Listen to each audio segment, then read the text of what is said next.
नमस्ते दोस्तों। आज हम बात करने वाले हैं एक ऐसे टॉपिक पर जो पूरी दुनिया में चर्चा का विषय है, रूस के न्यूक्लियर वेपन्स। ये सिर्फ जियोपॉलिटिकल स्ट्रैटेजी का हिस्सा नहीं, बल्कि ग्लोबल सिक्योरिटी और टेक्नोलॉजी का भी एक बड़ा पहलू है। रूस, जो दुनिया का सबसे बड़ा न्यूक्लियर पावर माना जाता है, अपने न्यूक्लियर वेपन्स को कहां स्टोर करता है और कैसे टेस्ट करता है, ये जानना बेहद इंटरेस्टिंग है। हम इस स्क्रिप्ट में डीपली एक्सप्लोर करेंगे कि रूस अपने न्यूक्लियर आर्सेनल को कैसे मैनेज करता है। ये स्क्रिप्ट लंबी, डिटेल्ड और सुपर एंगेजिंग होगी, तो तैयार हो जाइए एक न्यूक्लियर जर्नी के लिए। रूस के न्यूक्लियर आर्सेनल का ओवरव्यू दोस्तों। पहले तो ये समझ लेते हैं कि रूस के पास कितने न्यूक्लियर वेपन्स हैं। 2025 के डेटा के मुताबिक रूस के पास लगभग 4299 न्यूक्लियर वॉरहेड्स हैं, जो दुनिया का सबसे बड़ा कंफर्म्ड स्टॉक पाइल है। इनमें से करीब 1710 वॉरहेड्स डिप्लॉयड हैं, यानी ये ICBMs, intercontinental ballistic missiles, SLBMs, submarine launched ballistic missiles और स्ट्रैटेजिक बॉम्बर्स पर रेडी टू लॉन्च हैं। बाकी वॉरहेड्स या तो रिजर्व में हैं या डिसमेंटल करने के लिए रखे गए हैं। ये नंबर्स सुनकर ही अंदाजा लगता है कि रूस का न्यूक्लियर आर्सेनल कितना पावरफुल है। लेकिन ये वेपन्स किसी आम गोदाम में तो नहीं रखे जाते। इनके लिए टॉप लेवल सिक्योरिटी और सीक्रेट लोकेशंस होती हैं। न्यूक्लियर वेपन्स कहां स्टोर होते हैं? अब सवाल यह है कि रूस अपने न्यूक्लियर वेपन्स कहां रखता है। दोस्तों, ये वेपन्स किसी ऑर्डिनरी वेयरहाउस में नहीं रखे जाते। रूस के न्यूक्लियर वेपन्स को हाईली सिक्योर अंडरग्राउंड बंकर्स और मिलिट्री बेसेस में स्टोर किया जाता है। कुछ मेजर लोकेशंस हैं: Engels air base, Saratov region, Kozelsk, Kaluga region, Teykovo, Ivanovo region और कलिनिंग्राद। कालिनिंग्राद, जो पोलैंड और लिथुआनिया के बीच एक रूसी एन्क्लेव है, एक सस्पेक्टेड न्यूक्लियर स्टोरेज साइट है।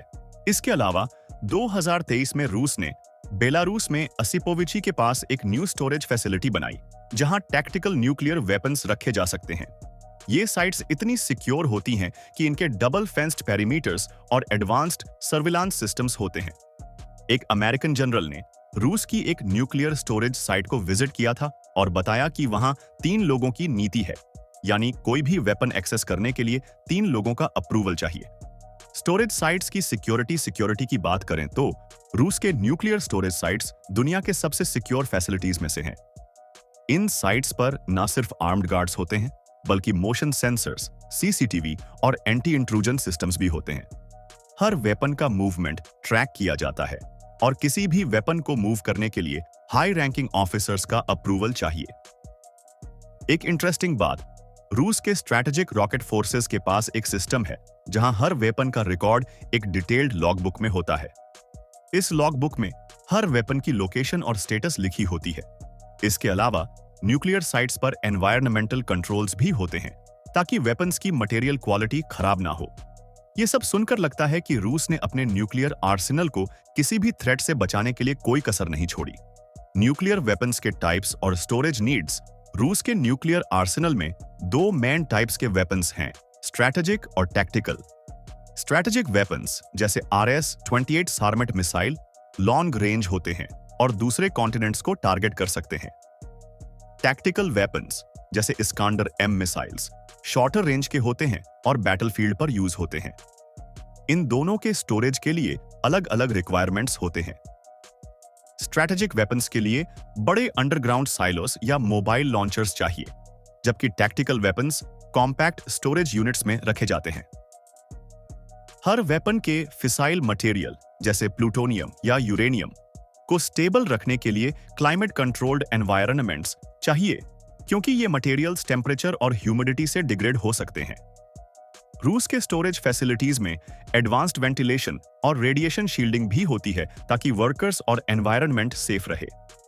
न्यूक्लियर टेस्टिंग का इतिहास। रूस का nuclear testing programme Soviet Union के टाइम से चला आ रहा है। 1949 में सोवियत यूनियन ने अपना पहला न्यूक्लियर टेस्ट किया, जिसका कोड नेम था फर्स्ट लाइटनिंग या RDS-1। ये टेस्ट सेमीपलाटिन्स्क टेस्ट साइट पर हुआ, जो अब कजाकिस्तान का हिस्सा है। 1949 से 1990 तक सोवियत यूनियन ने 715 न्यूक्लियर टेस्ट्स किए, जिनमें 966 डिवाइसेस का यूज हुआ। इनमें से ज्यादातर टेस्ट्स सेमीपालाटिन्स्क और नोवाया जेमलिया के नॉर्दर्न टेस्ट साइट पर हुए। त्सार बोम्बा, जो दुनिया का सबसे बड़ा न्यूक्लियर वेपन था, उसका टेस्ट 1961 में नोवाया जेमलिया पर हुआ। इस बॉम्ब की यील्ड 50 मेगाटन्स थी, लेकिन 1990 के बाद रूस ने कोई भी एक्सप्लोसिव न्यूक्लियर टेस्ट नहीं किया, क्योंकि comprehensive nuclear test ban treaty (CTBT) के तहत टेस्टिंग बंद कर दी। Modern testing techniques. तो क्या रूस अब टेस्टिंग नहीं करता? बिल्कुल करता है, लेकिन अब ये टेस्ट्स एक्सप्लोसिव नहीं होते। रूस अब सब क्रिटिकल टेस्ट्स, हाइड्रोडायनामिक टेस्ट्स और कंप्यूटर सिमुलेशंस का यूज करता है। सब क्रिटिकल टेस्ट्स में फिसाइल मटेरियल का यूज होता है, लेकिन ये क्रिटिकल मास तक नहीं जाता, इसलिए कोई न्यूक्लियर एक्सप्लोजन नहीं होता। ये टेस्ट्स वेपन्स की रिलायबिलिटी और सेफ्टी चेक करने के लिए होते हैं। हाइड्रोडायनामिक टेस्ट्स में नॉन फिसाइल मटेरियल्स का यूज करके एक्सप्लोजन डायनामिक्स स्टडी किए जाते हैं। इसके अलावा रूस के साइंटिस्ट्स सुपर कंप्यूटर्स का यूज करते हैं, जो न्यूक्लियर एक्सप्लोजन्स के मैथमेटिकल मॉडल्स बनाते हैं।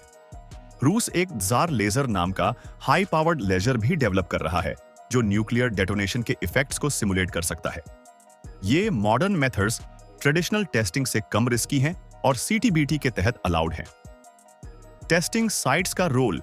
रूस के दो मेजर टेस्टिंग साइट्स हैं, सेमीपालाटिन्स्क और नोवाया जेमलिया। सेमीपालाटिन्स्क पर पहले ढेर सारे एटमॉस्फेरिक और अंडरग्राउंड टेस्ट्स हुए, लेकिन अब ये कजाकिस्तान के कंट्रोल में है और वहां टेस्टिंग बंद है। नोवाया जेमलिया, जो आर्कटिक सर्कल के पास है, अभी भी रूस का प्राइमरी टेस्टिंग साइट है। यहां हाल ही में फैसिलिटीज को अपग्रेड किया गया है, जिससे स्पेकुलेशन हुई कि रूस शायद फ्यूचर में टेस्टिंग रिज्यूम कर सकता है। लेकिन क्रेमलिन ने कहा है कि जब तक यूएस टेस्टिंग नहीं करता, रूस भी नहीं करेगा। नोवाया जेमलिया के साइट्स पर अंडरग्राउंड टनल्स और बोरहोल्स होते हैं, जहां टेस्ट्स किए जाते थे।